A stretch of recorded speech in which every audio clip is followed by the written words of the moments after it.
welcome to tonight. Thank you for joining us. I know it's a really hot July evening, but we're pretty excited to have everybody on. Let me get the next slide going.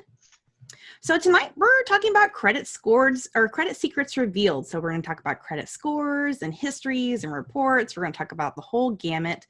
There is a lot to cover, folks. So get strapped in, put your seatbelts on. It's going to be a bumpy ride. Just get excited and be ready.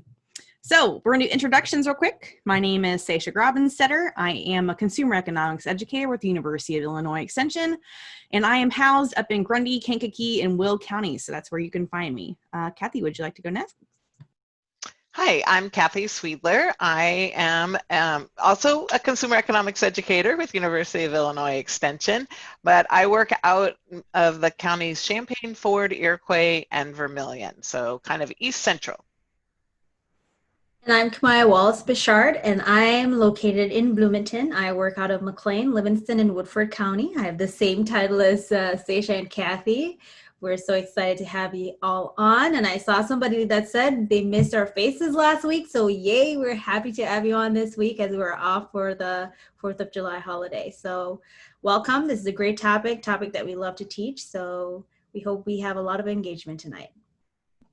Yes. And definitely feel free to put any questions you have in the chat. I will probably not be answering questions in the chat, but I know Kamaya's got that handled and Kathy as well. And we couldn't do anything out with tonight without Brooke. So Brooke, thank you for putting things in the chat tonight. We're very excited. So before we get started, if you do have a lot of questions about credit, one thing that we are going to mention is that, you know, we do have money mentors on who are currently training or are already been trained. But if you have a lot of questions about credit that are kind of personal, you might actually want to meet with a money mentor. And one of the great things about meeting with the money mentors is that it's free.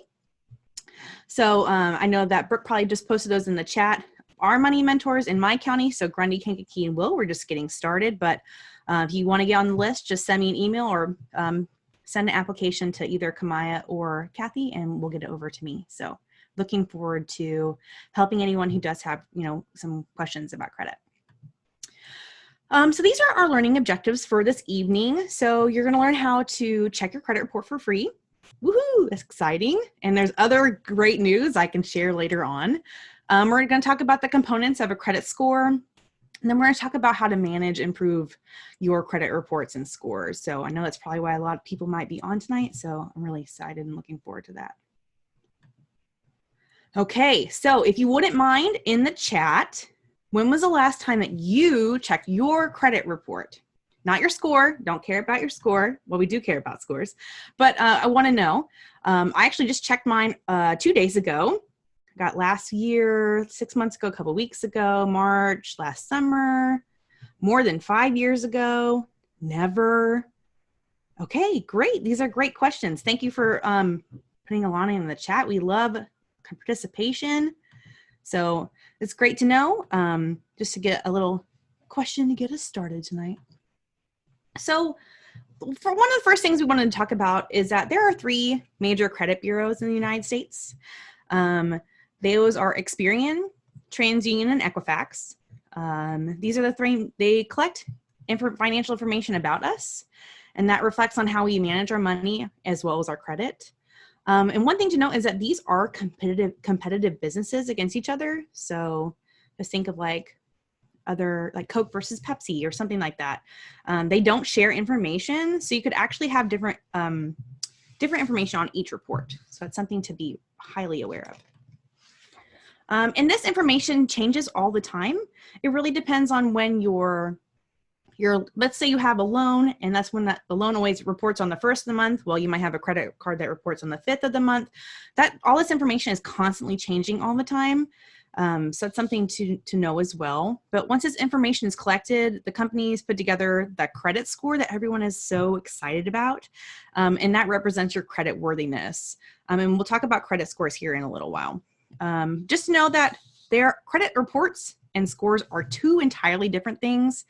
So right now we're just going to be talking about credit reports.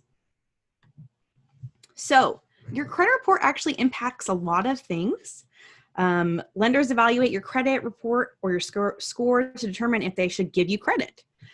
Since paying debts is so closely related to paying bills, others besides creditors and lenders are now interested in these reports. So your credit score could actually impact, we know obtaining and the cost of a loan. It could also impact renting an apartment. It's not actually legal in Illinois for employers to use credit reports when hiring. It's only in certain circumstances, like if you're handling money or like if you're working in a bank or a certain kind of industry. So that's just something to be aware of. Your credit report can also impact your cost of auto and life insurance. I used to actually work for a couple different insurance agencies and definitely know how that insurance score can impact you as well. Another one is acquiring a cell phone or a home phone. They can ask for a larger down payment as well as access to utilities. So these are some things that are really important to know when we're talking about what your credit report impacts. One of the best places to go for your free report is annualcreditreport.com. By federal law, you have the right to one free credit report per year from each credit bureau. There's a little caveat on that. We will talk about that later. You can access this through the website, which is www.annualcreditreport.com. Of course, from this site, you'll follow the links to each Equifax, Experian, and TransUnion. So you don't actually contact the bureau, like you go through this one site and then it's like kind of like slides you over into the other sites and you start to put information in and get your credit report that way. So it's a good thing to know about when you're looking at your credit reports and as well as your history. So what's in a credit report? Because I think that's really important to know as well. So when we're talking about credit reports, your credit report is a record or profile of your credit history. Lenders use this credit report to learn how you've handled your obligations in the past. They want to know like how you've been paying, how long have you been paying, are you paying on time, are you paying late? This basically determines if you are risky or not to them, especially if we're talking about lending money to people. So your permission isn't required in every instance. So sometimes we talk about different like ways to look at your credit report, but most of the time businesses are looking to get this information from you. So think of it as like going to a library. It's like they're loaning out the information. The bureaus are loaning out the information to these agencies or other people who are looking for this information from you. I'll talk about that more in the next slide. But your credit report has your personal identification information. So it has your name, your address, your date of birth, your social security number, as well as any employment that's on there as well.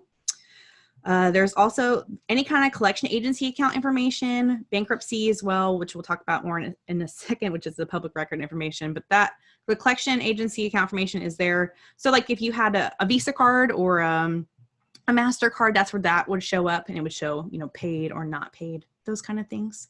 And then of course, lastly, the public record information is going to show bankruptcies, foreclosures, any kind of lawsuits, any kind of wage attachments or liens.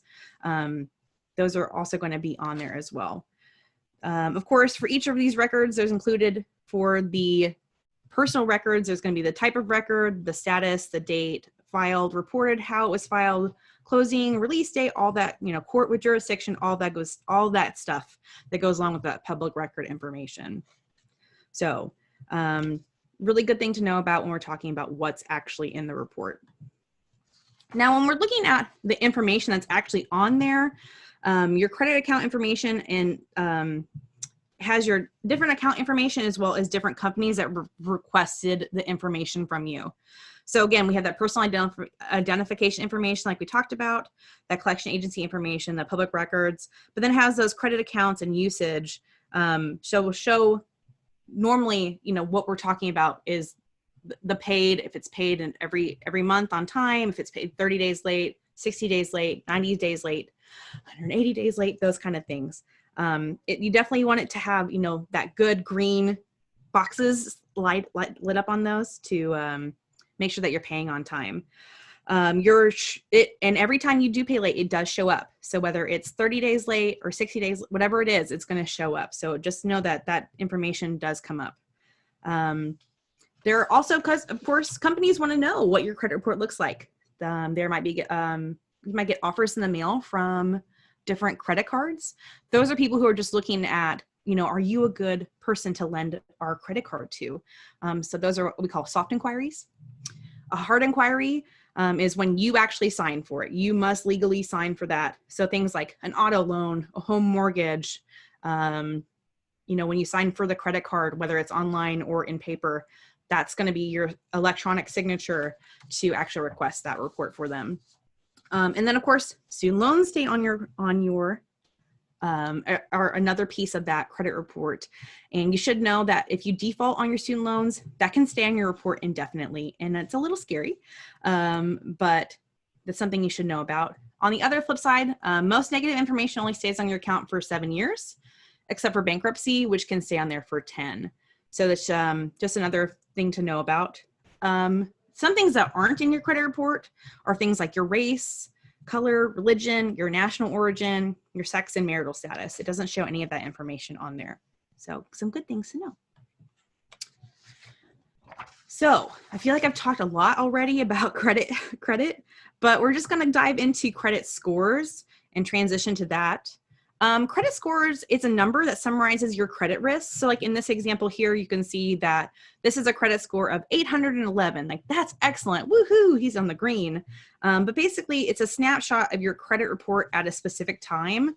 And this is used instead of like a manual score sheet. So we have what I like to call my apple pie analogy.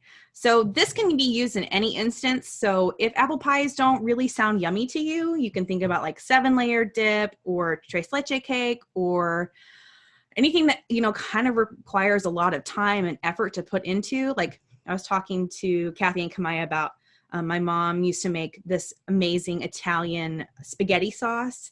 And it just took forever to make, like the sauce, the garlic, anything that takes a long time to make. This is going to be a great analogy for you. So I'll show you.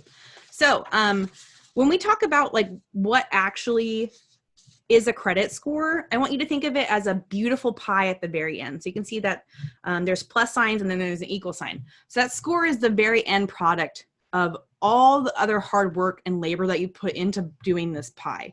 So, you cut up the apples, you made the dough, you have put the sugar in, you got the butter, you got the brown sugar. I know it looks a little bit like dirt, but it's brown sugar.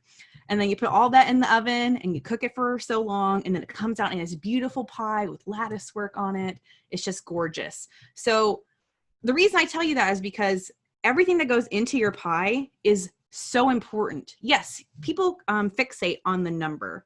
Like that's like their thing. Like I've heard people say like, well, my score is better than my spouse's. And I'm like, cool, that's great. I'm happy for you. That's wonderful. But at the end of the day, if your ingredients aren't good in your pie, they aren't going to give you a good pie. So like, for example, let's say you have rotten apples. No one likes rotten apples. It sounds terrible to put in a pie in the first place. But let's say you have late payments on your credit cards, that's going to make your pie taste kind of crummy. Let's say that you have a lot of collections. Let's say instead of using sugar, you use salt, and that can stand for your collections. It's going to make your pie taste crummy.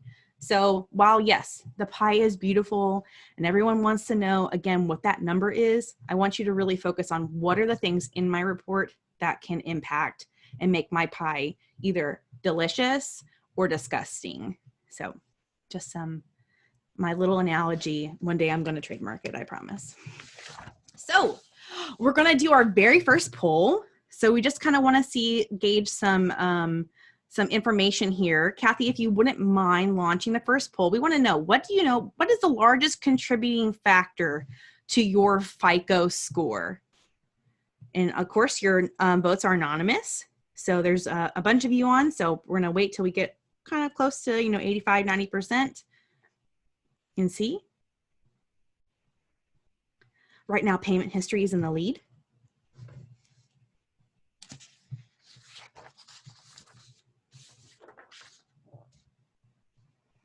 Okay, I'm going to give you like 5 more seconds.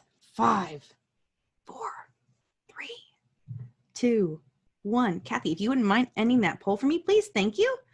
We've got the shared results. So 60% of you said that it was payment history. And if that's what you guessed, you were right. So good job. A lot of you seem to know about credit. So that's a great thing to know about. Thank you, Kathy. I'm going to stop sharing the results now. I love polls. It's the best way for us to see how you guys are engaging. So when we talk about FICO, or when we talk about credit scores, a lot of people refer to what is called a FICO score. The FICO score is from the Fair Isaac Corporation, and they make up at least 90% of what you see for credit scores. So this is kind of how credit scores are made up. Payment history makes up the largest of your FICO score at 35%. So late payments and bankruptcies will hurt your score. Let me repeat that. Late payments and bankruptcies will hurt your score, whereas a history of on-time payments will increase your score. So that makes sense, right? If we have late payments, it goes down. If we have payments on time, it goes up. Great things.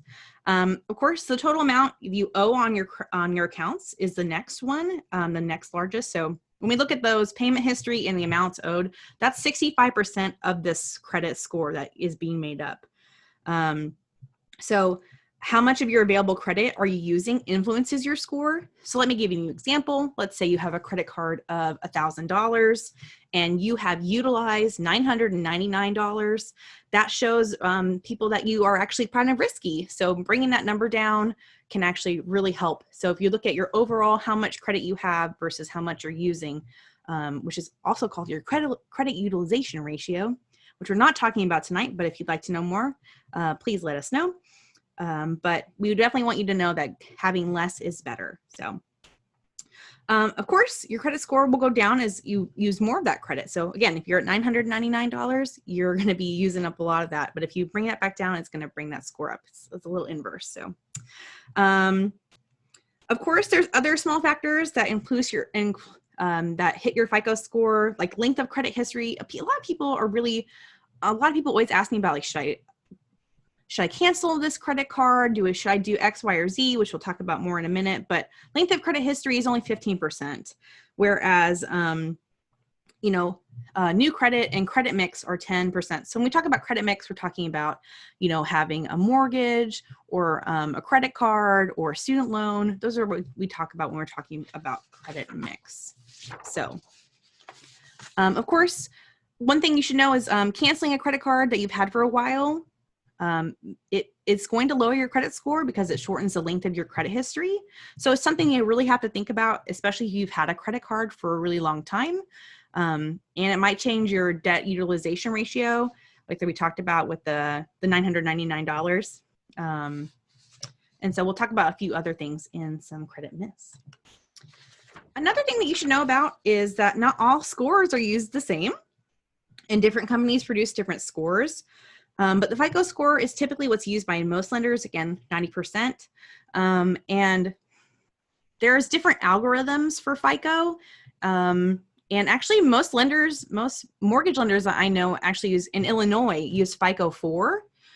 So we have FICO 8 and 9. So there's a couple of versions they're kind of behind. So that's something to be aware of as well, is that there are different algorithms show different scores. So again, that's why I tell people that the score is not as important as what's in the report. Again, if you have terrible apples, you're going to have a terrible pie. Vantage scores are typically free, and that's the scores that we see on a lot of things that come out. It was developed jointly by Experian, TransUnion, and Equifax in 2006, and the algorithm is typically different than what you normally see. So just some things to be aware of, especially when we're talking about the scores. Again, people get so hooked on them. I say that a lot, and I'm really sorry, but lots of people, it's like, we fixate on numbers, we fixate on our weight or our speed, when we're driving, those kind of things. And I'm telling you, make sure what's in your report is good. Okay, I have some, we're gonna do some more polls. So we really, love participation. We're really looking forward to this. So Kathy, if you wouldn't mind pulling up the first one. So does looking at my credits report bring down my score? Oops, time. Go ahead. Okay, so again, your votes are anonymous, so we'd love to, you know, see what people say.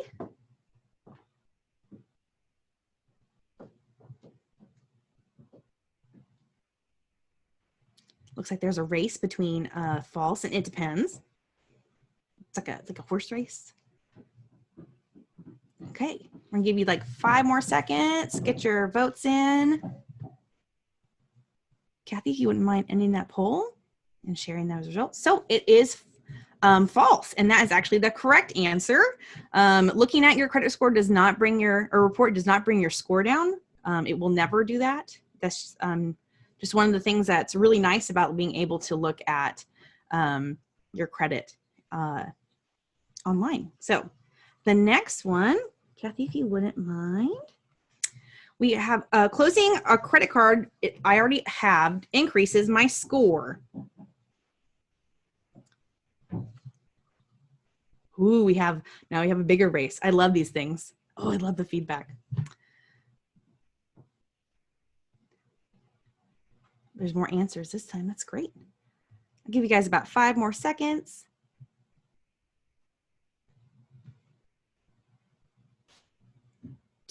Okay, Kathy, if you wouldn't mind. Great. And sharing. So great. So actually, this one is it depends. So part of your score is on the amount of debt you have compared to your total credit limit, which is referred to as your credit utilization ratio. So closing an existing account could actually increase your ratio and lower your score. So since we learned that credit reports change frequently, your credit utilization can impact your score differently depending on where the report and scores are pulled during the month. So it's just something to be aware of when we're talking about closing a card. But, you know, I will say that if the card is more of a hassle than it is a benefit to you, then it might be time to close it. So next slide. Kathy, if you wouldn't mind putting up this next one. So too many hard inquiries will bring down my credit score. Is this true or false?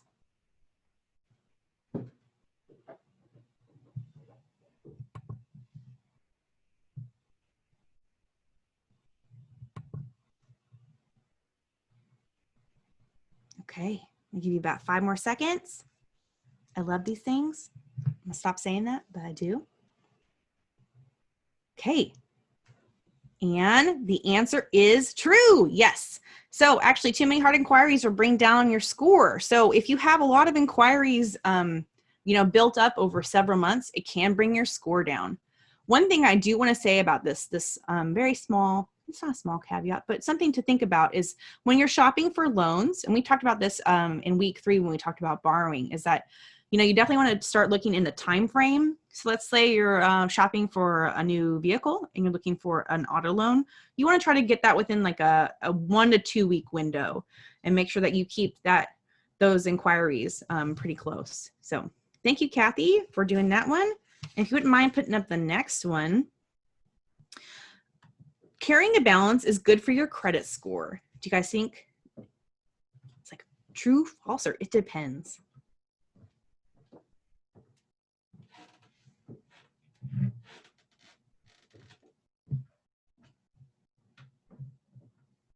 Okay, I'm gonna give you guys 5 more seconds. I see a lot of false and it depends look like they are in the running. So I'm gonna end the poll and share the results. And so it actually is false. So good job to those who answered. Carrying a balance is not good for your credit score. You know, we talked about that credit utilization again earlier, and you know, the more credit that you have outstanding that's, you know, being used can be bad. So just something to be when we're talking about being aware of. So I'm going to switch this over to Kathy, and she's going to talk about spotting errors on our credit report. Thank you, Stacia. I think I'm going to take 1 minute to go over 2 things that were kind of popping up over in the chat, if you don't mind. One is I think you said that, but just to restate that even a company like FICO has several different models, and the models and the scores that they're produced we don't have just one FICO score. I could have many different FICO scores depending on the lender or the company that's choosing to pull that score to look at it. So things vary, and they might not vary a ton, but they do vary. And then the other question was about closing cards and how that affects your score. And it's because there's different variables that go into the score. For example, how long is your credit history? If you close one of your older credit cards, then your credit history is not as long. So that's a negative. But if you close it, you have less open limit that you could access credit. Sometimes that's a pro, that could be a positive, but it could change your debt utilization. So now maybe it looks like you have more debt for the amount of open. So there's so many variables that you can't always predict when you close a card exactly how it's going to affect it. But as somebody asked, it will readjust over time, so it's not going to always be down. So I hope that helped. It was a little hard to write all that in the comments. So can I just chime in for 1 second? Yeah. So I normally, when I teach about the different FICO scores, I usually talk about like different versions of phones. So for example, like I have an iPhone, and so I have an iPhone 8, but now there's an iPhone 10 or 11. I'm not even sure anymore. But there's so many different versions, and so that's usually what I try to give an example about, is that you can still have an iPhone, but there are different versions of them out now. So. And sometimes a credit card company will use one particular score and then they switch. So I've seen that personally. So, it's always good to take a look at the score you're getting and look at what is the range of numbers. Sometimes my husband got one, he said, look, my score is so high, I'm better than you. It's like, 875. And I said, what model are they using? And so they were using a model that went up to 900. So you can't compare that to a model that uses 850. So it wasn't better than mine. All right, so moving on here. How do I spot errors on my credit report? Because as Seisha says, we want people to focus on getting their credit report to accurately reflect yourself and also reflect the good stuff in you, okay? So what we want to do is get rid of errors.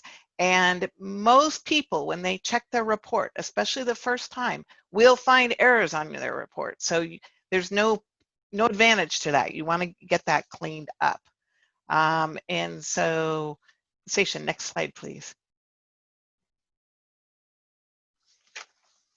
So what are we looking for when you look on your credit report? There's a variety of things that you can see. First, you want to make sure it's got your name on it and your name accurately spelled and things, and it's got all your social security number is consistently yours. You want to make sure that account status looks right. Have you closed credit cards, and do they show closed? Just in general, is the information about your accounts accurate? Twice in my life at different times, when I've checked my credit report, it looked like I had 2 home mortgages open, and that very much changed the way my debt status looked like, how much debt I had. I've never had 2 mortgages open at the same time, so I had to notify the company to get that corrected. So definitely check for that. A lot of times when people are trying to clean up their data, then you want to make sure that as things are paid off, or if information is out of date, that you ask for it to be removed. And, just in general, we're looking for things that aren't about us and that aren't, or that are inaccurate. And one of the things that during this time, and Seisha may mention this later, but especially now when you're looking at your report, if somebody has said that they would give you forbearance or suspend payments and that it wouldn't affect your credit report, now's a good time to check that that's actually happening and a mistake hasn't been made. Oh, next slide, please.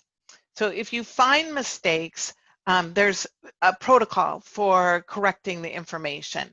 When you check your report online for, I believe, all the different bureaus, now there's often a little button right by the information, and you can say, click it, and there's like a little drop down, you can say, I dispute this information, and then there's a chance to provide more information. You can also write or call the company and dispute the information. Typically with if it's something where you can see, like, for example, like I told you there showed that I had a mortgage open, but it had been closed, then what I did is I made a copy of my paperwork that showed the loan had been closed. I mailed it to the credit reporting company with a letter saying, please correct this. They had the supporting documentation right there, and it was fixed quickly. Sometimes when you've disputed the error with the credit reporting company, they'll come back and say, this is the information that such and such company provided us. You need to go to that company to correct the information. And so that may be a step that you need to take. Whenever you're dealing with fixing mistakes, I highly suggest that you keep a record of it. When did you communicate? How did you communicate? Who did you talk to? What did they say would happen? What did you say you would do? And so that you have a good record of that, so that if you need to go backtrack and figure out how things are going, that you have that information available to you. Typically, I find that for most errors, this is a process that works pretty well. I don't hear as many problems with this as I do with some other consumer issues. So it's just a matter of letting them know in an informed way where they can make that correction. Now, one of the things I will say is that if you're thinking about going out and taking out a loan, or you're transitioning in your life, or you're looking for a job where they may look at your credit report, don't check this in the last week before you need the information. It does take a few weeks to a couple months to get it all cleaned up. So you give yourself some time for that process to happen. And if you are denied, we wanted to let you know too that if you are denied credit, let's say you ask for a loan and the company comes back and says, no, I'm sorry, your credit report wasn't good enough, or there's a problem with it, then you're legally entitled to a copy of that free credit report, and the lender needs to tell you which bureau they looked at the report for, and then you contact the credit bureau directly for that report, and it will be free. So thank you, and I'll go send it back to Seisha. Thanks, Kathy. Appreciate you chiming in and giving me a little break. But one thing I was talking about earlier is that this is actually really exciting, is that there are weekly credit reports that you can get through April 2021. So previously, you could only get one credit report from each bureau every 12 months. So normally what I would tell people is that if it's the first time you have ever looked at your credit report, that you get all three at once. And then, the next year, like let's say next July 11th, 2021, you start to spread them out so you can kind of look at them. But right now you can request it for free from each of the three bureaus. So I actually did that this week. I did that on Tuesday. I was very excited about this.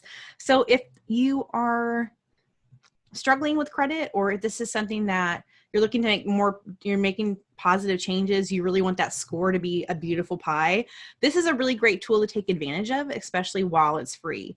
So I would highly suggest, if you've never done it, please go please check your credit report, see what it looks like. And then if there are any errors or issues on it, you can get those disputed, like Kathy said a little bit ago.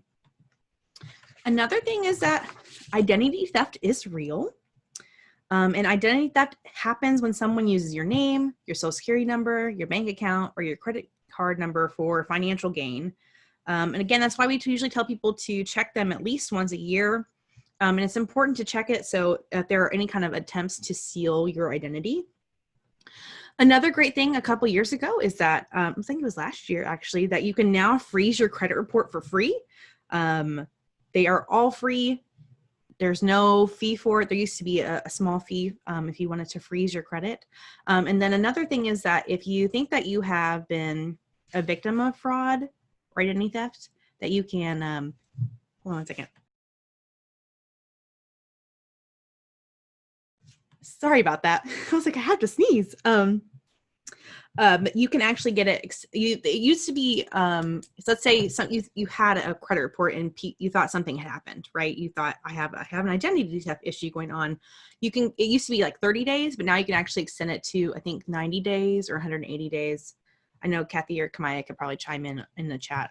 But it's a longer period now, which is really good because previously that had not been that way. So some good things to know about.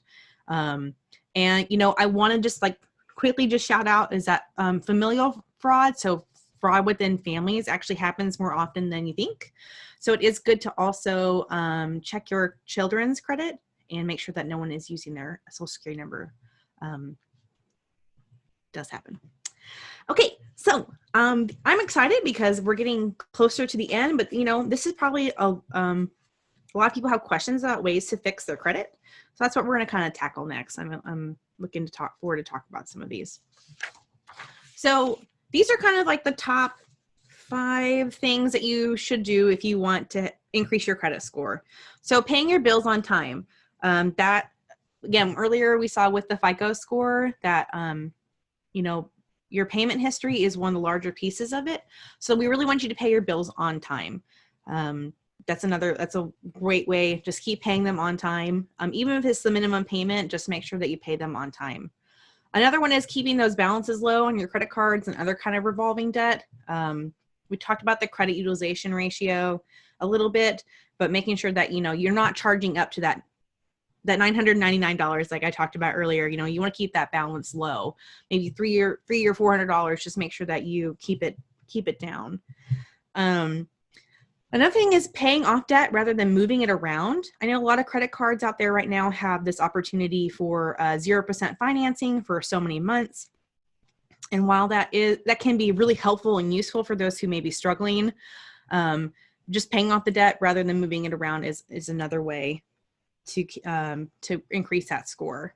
Of course, we talked about this a little bit as well, but shopping around for the best rates in a focused period of time. If you're looking for, again, like I talked about the auto loan, you want to make sure that it's within a 2-week period, get that best rate. And then, of course, we talked about don't close your oldest accounts. It really just depends on everyone's pie is different, okay? You know, your pie might have nutmeg, and I hate nutmeg, so my pie is not going to have nutmeg in it.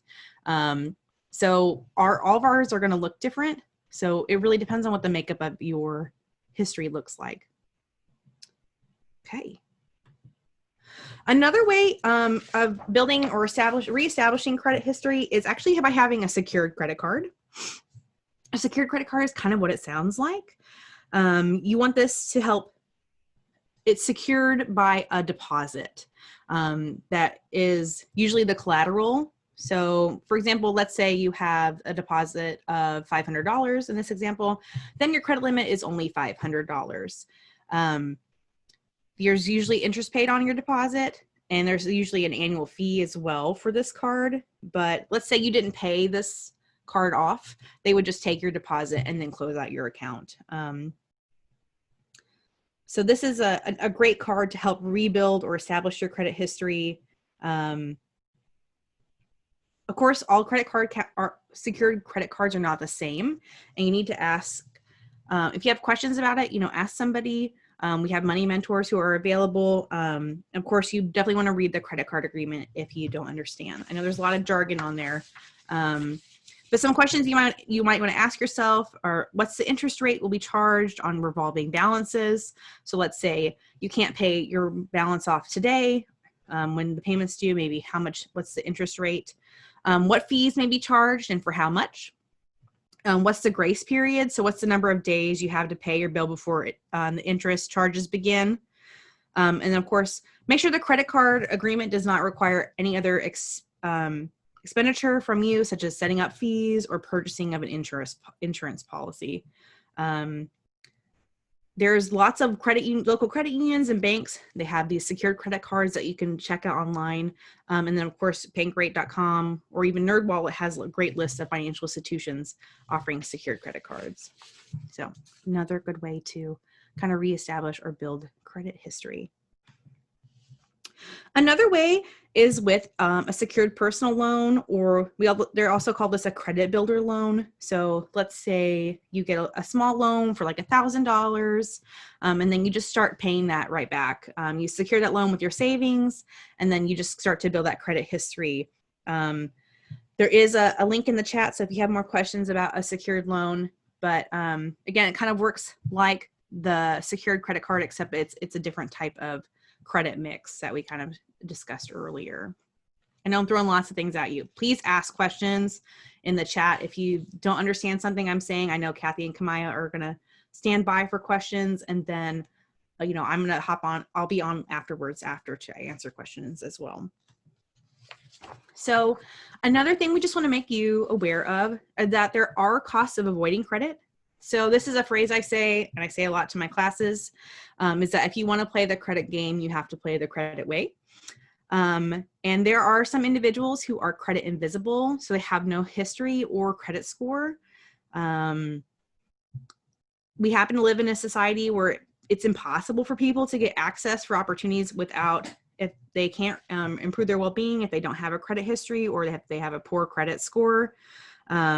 So just 1 in 5 of us decide to be credit invisible, and that just happens. So it's just something to be aware of, that there are individuals out there who are credit invisible. Okay. Of course, when we're talking about how credit affects costs. So we're talking about, of course, ways to fix it. There are, we talk about our housing, we talk about the credit affects all the things that we purchase or how we buy things, like our home loan, like what our interest rate is on that. If you're purchasing a car, again, what's the interest rate? Interest rates on credit cards can be very low, from maybe like, I'm trying to think of the lowest I've seen lately, like 8% is up to high as 30 or 35%. I even saw a car loan that was like up to 40% the other day. It was crazy. But these credit really impacts the way that we can qualify for these things. Another one is, if you don't have credit, you might not be able to travel. A lot of airplane companies, as well as hotels, they really usually book with credit cards. And then, of course, we talk about insurance. Insurance really has a large piece in the puzzle of credit, because it shows how risky you are. And if you have a low credit score, or lots of delinquencies on your account, that shows that you are risky, and your insurance rates can go up. So knowing that this affects a lot of pieces is something to be aware of, and just know that that's why we really want you to look at the credit report and make sure that all those ingredients, like the apple pie, are good. So, of course, if you're struggling with bad debt, it's important to remember that you can repair your credit history. It can take a lot of time. It's not going to happen overnight. There are no quick fixes when we talk about repairing bad credit. There are companies out there who will take your money and try to help you, but I think that just being aware of those things, if you understand credit, even from what we've talked about tonight, you can make improvements and make better choices in repairing the credit. You definitely want to address any kind of debt that you might have. So again, we talked about this in borrowing a few weeks ago, but when we have things like debt collections or outstanding bills, we want to make sure that you address those things and make sure that you're making payments on the debt that you can, if you can, and make those payments on time. So, which is really important, of course, to repair that bad credit. And again, it doesn't stay bad for long or forever. You just need to, work at it, just like any other kind of financial goal that you might have. It takes a while. Just like losing weight, it takes a little while to lose the weight. So just be mindful that it might take some time. May I quick add something about the bad debt piece? Yeah. So one thing I always, I guess for us, was trying to clarify when we think about like bad debt, because our bad credit, like we hear it used so often, and sometimes for folks who are credit averse and doesn't have like a rich credit history, they hear that they also have bad debt to some degree, or bad credit, sorry. So using even like this term, there's sometimes when it's past decisions that have gotten into some credit issues, but sometimes it's just people not having like a rich credit history, haven't used a lot of credit, so they have to work from the ground up to build that. And I've seen that a lot in some immigrant populations as well too, where people are hearing that they have bad credit when it's actually they just need to work to build that up. Just wanted to add that real quick. No, that's great, Kamaya. I appreciate that. And like I said, if just to also to piggyback on that, like the errors can actually, there are some errors that can bring your score down significantly. So that's again why Kathy was talking about, like, if you do find errors, you do want to fix them right away. It's like, for example, I apparently had a mortgage 10 years before I was born. So there are weird things out there sometimes, and they just need to be fixed.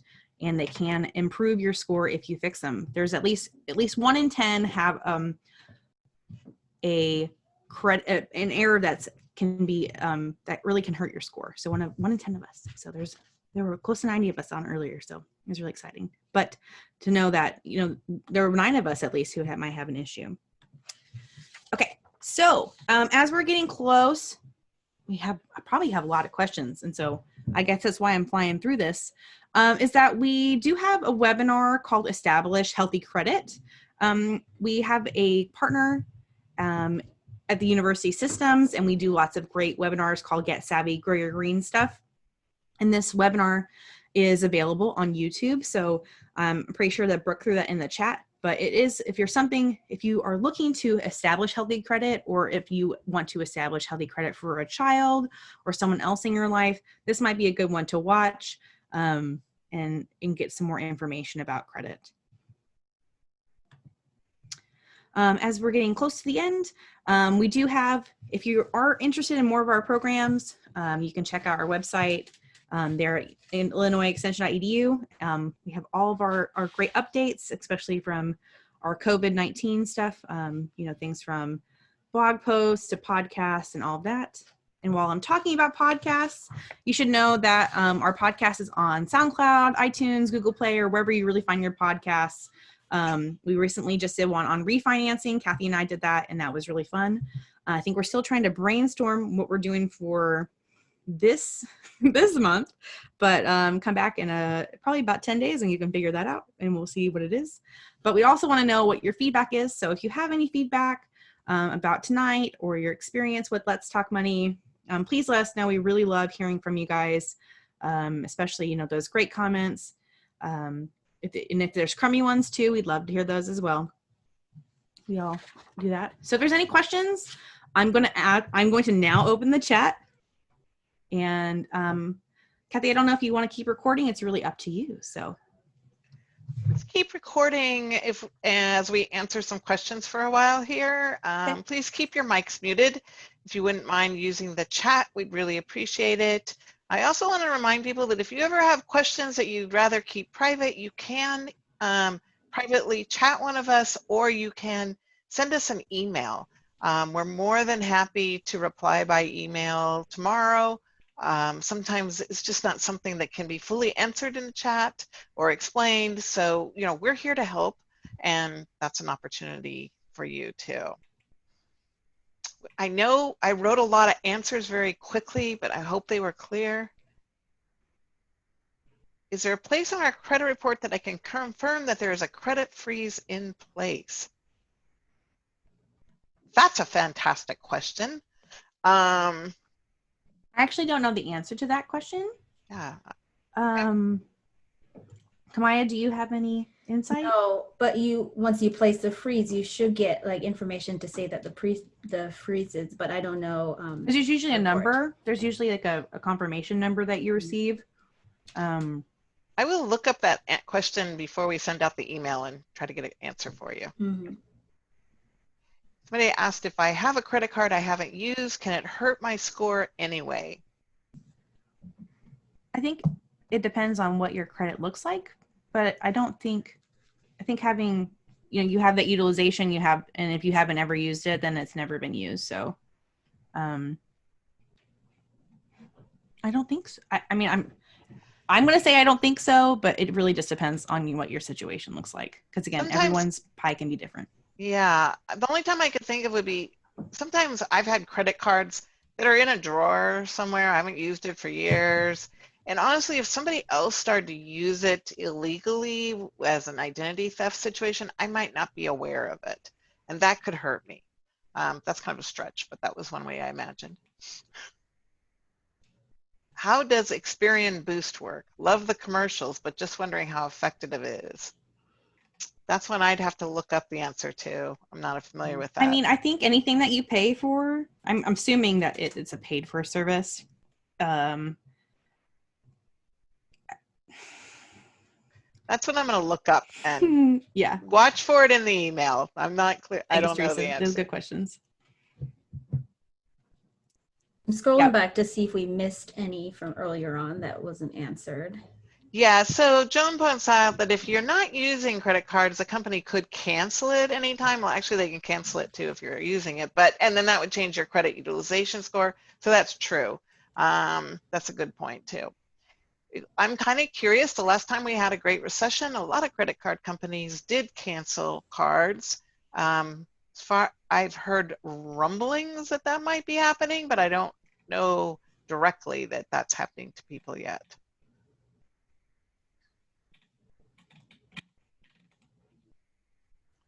Let's see. Are there any other questions? Feel free. Again, you can put them in the chat, or you can send them to us privately. Or is there a way that rent payments can be reported to the credit bureaus to help increase someone's credit score? So I think there's only one bureau that does that right now.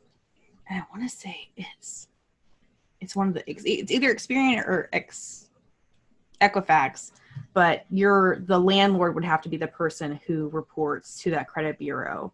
So if that renter is looking to build that credit score, credit history, credit report, they would have to talk to their lender or that renter or the landlord and see if that landlord would be willing to do that. So it would be on a case by case basis, but it can definitely help somebody. But if they miss a payment, it's going to be on there too.